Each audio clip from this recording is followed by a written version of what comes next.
Good evening, spooks and spookettes, and welcome to the new and improved Count Drahoon's Festival of Fright. Sort of. All we did was change the color, and I got my suit dry cleaned. Tonight's movie, Ultimate Versus.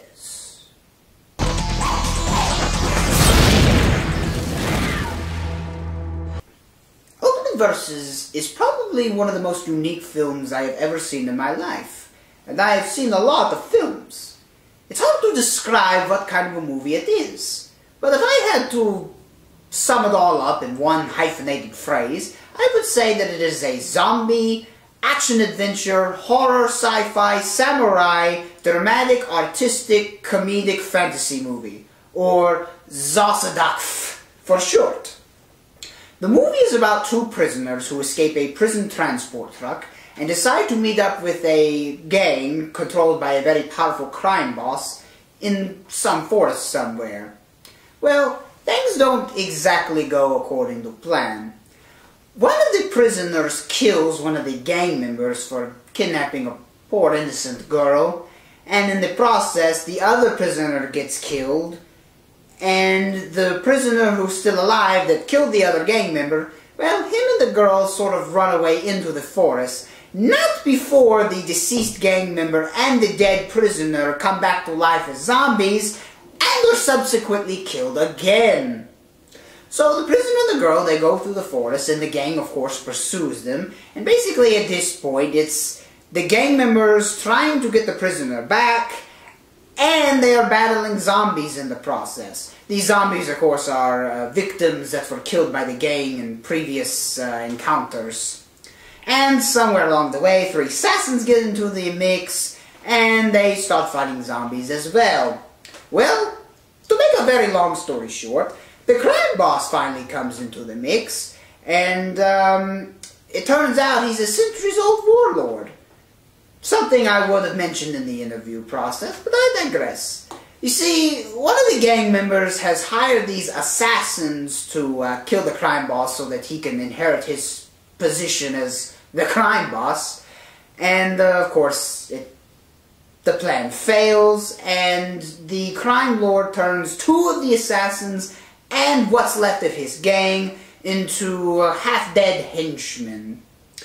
The crime boss, or rather this warlord, has come to this forest because it is the Resurrection Forest, the 444th portal of the darkness, which is a realm in which you are able to extract and gain eternal life. Well, it just so happens that the prisoner is an ancient warrior who is the arch nemesis of the warlord, and the girl is his girlfriend, and she's a sorceress or something like that. And it is their destiny to fight through the centuries to see who will inherit the power of immortality. I know, there's a lot going on here. It's a very complicated plot structure, but it is not a complicated movie. It's actually quite fun, especially the action sequences. I mean, the karate, it's Japan. You know you're going to get some good quality karate moves in this movie. And what could make an extremely violent Japanese movie even more fun with a samurai? How about two samurais? How about an epic samurai duel that is so epic that it'll cut right through you? But of course this is a horror show, so we have to talk about the zombies. The zombies were really different in this movie. For one thing, they had guns, and they knew how to use them. And they also knew karate. But this is Japan. Everybody knows karate. You know what? I think next season's Walking Dead should take place in Japan. Daryl Dixon would have his handfuls with that one. Hands full with that one. I may need to take another English course. This movie has a lot for everyone. And it has good comedic relief.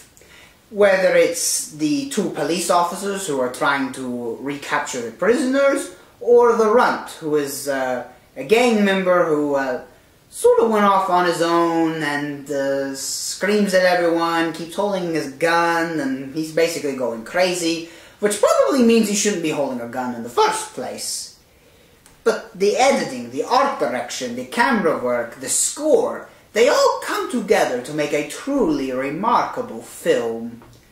There was only two things I didn't like about this movie. Number one, in some parts the score overpowered the dialogue quite a bit. And the other, I didn't like the last few minutes of the movie.